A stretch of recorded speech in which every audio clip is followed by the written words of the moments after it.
ओम शांति। आज बाबा के अव्यक्त महावाक्य हैं। बाबा ने कहा 8 तारीख के है, रिवाइज है 13/2/2003। हेडिंग वर्तमान समय अपना रहम दिल और दाता स्वरूप को प्रत्यक्ष करो।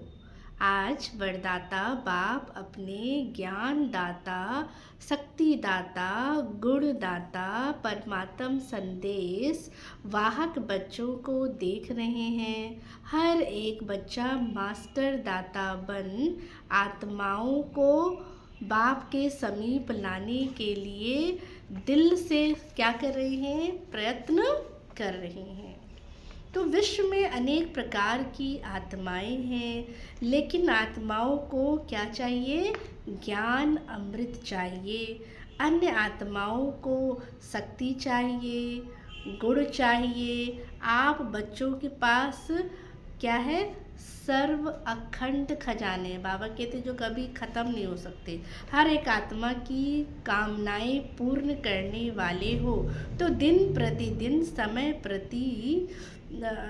प्रतिदिन समय समाप्ति का समीप आने के कारण अब आत्माएं कोई नया सहारा ढूंढ रही है। जब एंड होगा और जब बाबा के सबको कुछ न कुछ चाहिए होगा सहारा, तो आप आत्माएं नया सहारा देने के निमित्त बनी हुई हो।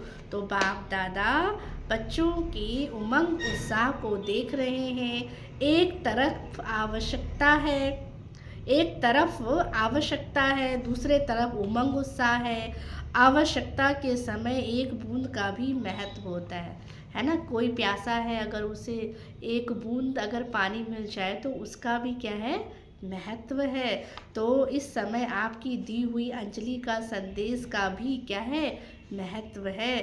तो वर्तमान समय आप सभी बच्चों का रहम दिल और दाता स्वरूप प्रत्यक्ष होने का समय है। एक तो बाबा ने का रहम दिल बनना है। जो रहम दिल होते हैं वो क्या होते हैं? वो दूसरों को कुछ न कुछ दान भी करते हैं। तो बाबा ने कहा देते हैं। तो ऐसे हमें अपने अंदर ये गुण क्या करने हैं? इमर्ज करना है। आप ब्राह्मण आत्माएं अनादि स्वरूप में भी दातापन के संस्कार भरे हैं। इसीलिए कल्प वृक्ष के चित्र में आप वृक्ष के जड़ में दिखाए हुए हो, क्योंकि जड़ द्वारा ही सारे वृक्ष को क्या है? कुछ न कुछ पहुंचता है। तो आपका आदि स्वरूप का अर्थ ही है देवता, माना देने वाली। तो मैं कौन सी आत्मा हूँ? मैं सबको देने वाली आत्मा हूँ। तो बाप कहते मध्य का स्वरूप पूज्य चित्र है। मध्य रूप में, पूज्य रूप में आप क्या है? वरदान देने वाले हैं, दुआएं देने वाले, आशीर्वाद देने वाले दाता रूप हो। तो आप आत्माओं का विशेष स्वरूप ही क्या है? दातापन का। तो इसलिए हमें क्या करना है? देना है। हर एक ब्राह्मण चेक करो, अनादि आदि दातापन के संस्कार इमर्ज रहते हैं। बाप कहते हैं दातापन के संस्कार वाली आत्माओं की निशानी क्या होगी?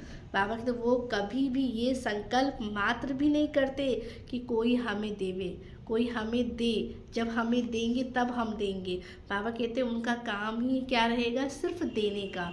तो देने दाता जो होंगे, जो दातापन के संस्कार वाले होंगे, वो क्या है? देने में ही क्या रखेंगे? खुशी होगी। तो नंबरवार तो सब है। बाबा कहते देने में भी सब क्या है? नंबरवार।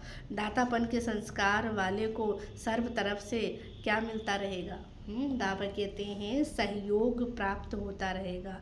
ना सिर्फ आत्माओं द्वारा, लेकिन प्रकृति भी समय प्रमाण उनकी क्या बन जाती है?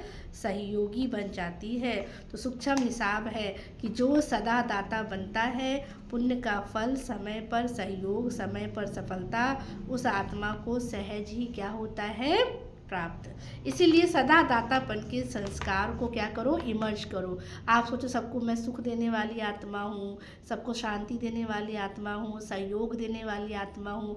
बाबा कहते हैं अपने आप सोचो कि दाता माना ही देने वाला, तो हमें लेने की इच्छा रख के नहीं देना है, निस्वार्थ हमें क्या बनना है, देने वाला बनना है। तो ये स्वरूप बाबा कह रहे क्या करो, इमर्ज करो। पुण्य का खाता 1 का 100 गुना 10 गुना फल देता है। तो सारे दिन में नोट करो, हमने संकल्प द्वारा, वाणी द्वारा, संबंध द्वारा, संपर्क द्वारा पुण्य आत्मा बन पुण्य का खाता कितना जमा किया। बाबा कह रहे वो हमें क्या करना है, आपको चेक करना है। मनसा सेवा पुण्य का खाता जमा करती है। वाणी द्वारा किसी कमज़ोर आत्मा को हमें क्या करना है, खुशी मिलाना है। कोई कमज़ोर है, कोई दुखी है, तो उसे वाणी द्वारा खुशी मिलाना है। परेशान को शान की स्मृति में लाना है। दिल शिकस्त आत्मा को अपनी वाणी द्वारा उमंग उत्साह में क्या करना है, लाना है। तो बाबा ने कहा श्रेष्ठ संबंध संपर्क से आत्मा को अपने श्रेष्ठ संग का रंग का अनुभव कराना।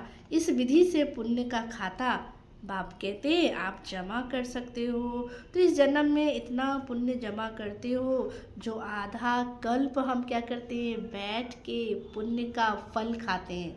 कई बार क्या होता है ना, किसी का कोई बहुत ही तगड़ा हिसाब किताब होता है, कुछ ऐसा होता है, कोई बीमारी है, कुछ अनएक्सपेक्टेड कुछ होता है, और अगर उसमें उनको कहते हैं ना कि ये इनके कोई जन्मों का पुण्य था, जो पुण्य ने इनको क्या है उस चीज़ से निकाल दिया बाहर। तो ये बाबा कहते हैं जब हमने दिया होगा तो हमें क्या है, कहीं ना कहीं वो हमें मिलता है, उसका फल अवश्य। तो इसलिए बाबा कहते हैं जो आधा कल्प आपके जड़ चित्र पापी आत्माओं को वायुमंडल द्वारा पापों से मुक्त करते हैं, पतित पावनी बन जाते हैं। तो बाप दादा हर एक बच्चे का जमा हुआ क्या देख रहे थे, पुण्य का खाता देख रहे थे। तो देखना है हमने जितना जमा किया है उतना ही हमें उसका क्या है, फल प्राप्त होगा। आज का वरदान है कर्म योगी बन, हर संकल्प बोल और कर्म श्रेष्ठ बनाने वाले निरंतर योगी भव। कर्म योगी आत्मा का हर संकल्प हर कर्म कैसे होगा, योग युक्त होगा। जो योग युक्त होगा वही बाबा ने कहा युक्ति युक्त होगा। अगर कोई भी कर्म युक्ति युक्त नहीं होता तो समझो योग युक्त नहीं है।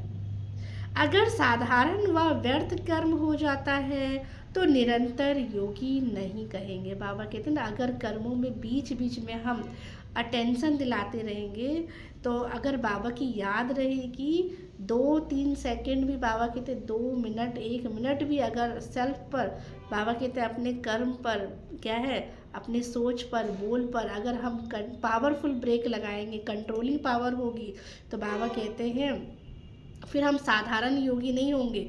कौन से योगी होंगे, बाबा कहते हैं हमारा योग कैसा हो जाएगा, ज्वालामुख। उसी से हमारे क्या होंगे, विकर्म विनाश। तो बाबा ने कहा योगी नहीं, कर्म योगी अर्थात हर सेकेंड हर संकल्प बोल सदा ही हमारा कैसा हो, श्रेष्ठ हो। श्रेष्ठ कर्म की निशानी है स्वयं भी संतुष्ट और उनसे दूसरे भी संतुष्ट। ऐसी आत्मा ही निरंतर योगी बनती है। स्लोगन स्वयं प्रिय लोक प्रिय प्रभु प्रिय आत्मा ही वरदानी मूर्त है। अच्छा, ओम शांति।